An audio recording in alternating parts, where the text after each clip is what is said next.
對於每一個踏上四國遍路的朝聖者來說，時間與交通往往是一場隱形的博弈。今天，我們的目標是深藏在9萬高原山區的2座重量級林場。前往9萬高原的山區巴士，在週末的班次通常會停駛或大幅調整，因此出發前務必地打起12分精神確認時刻表。不過，大師在清晨就送給了我們一個旅行中的小確幸。我們驚喜地發現，購買松山出發的一嶼鐵道81日券，居然只需要日幣1200元，這竟然比單套買到山上的車票1300元還要便宜。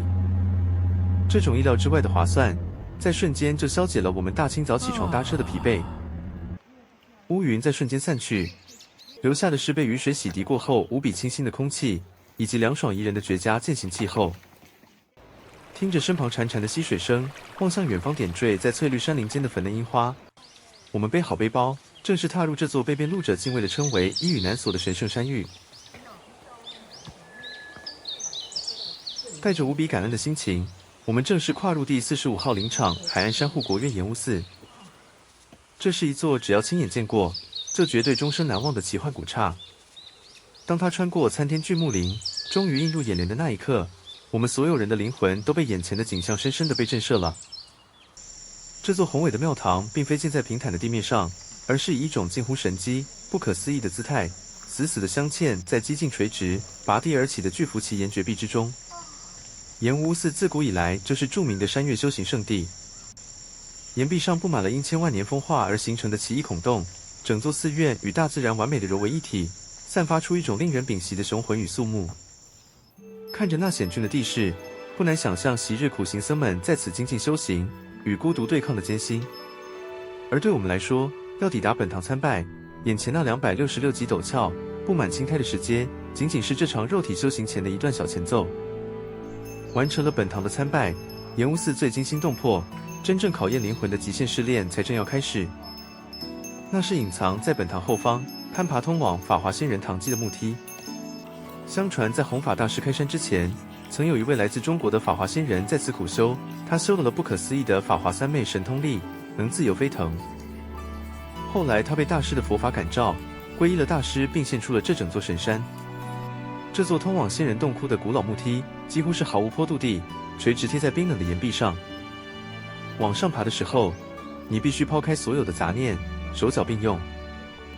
你的眼睛只能死死地盯着上方那一格格的木階，絕對不能回頭看。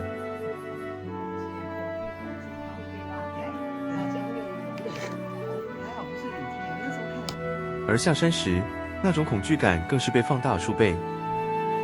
每個人都必須屏息凝神，死死抓緊每一根扶手，每往下踏一步，都要反覆確認腳底傳來木頭的實感。生怕一個閃神，就會在懸崖峭壁間踩空。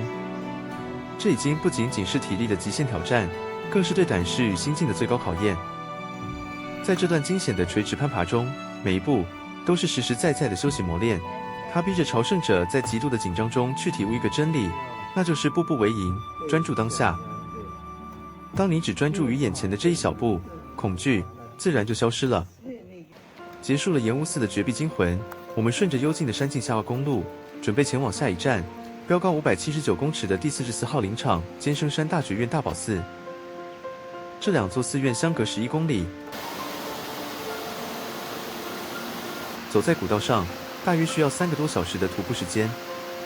幸好，這段山路被參天的古老檜木與沙木溫柔地環抱着，山林間在雨後特有的清透香氣，讓人心曠神怡。這段路走起來格外幽靜安詳，每踩過一片枯葉，都仿佛在洗去俗世間的所有塵埃，讓備受震撼的心靈重新歸位。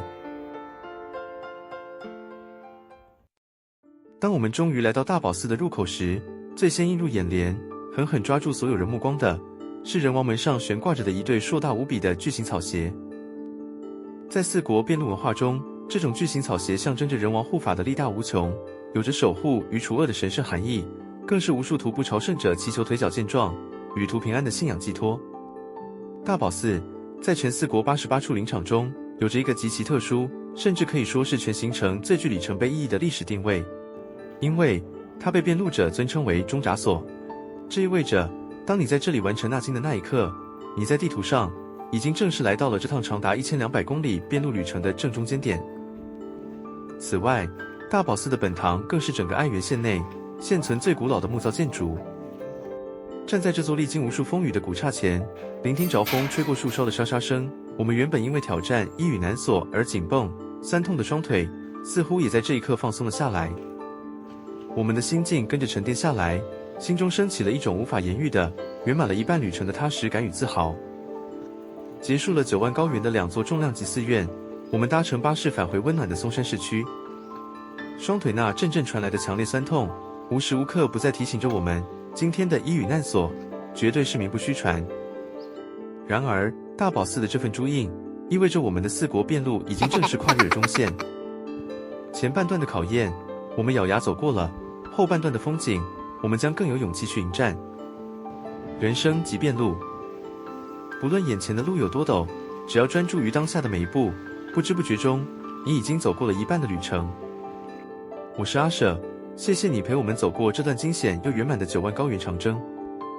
如果你也喜歡這樣最真實、有血有肉的朝聖日記，請記得訂閱頻道、按讚、分享。我們明天跨越中線後，繼續在遍路道上相見。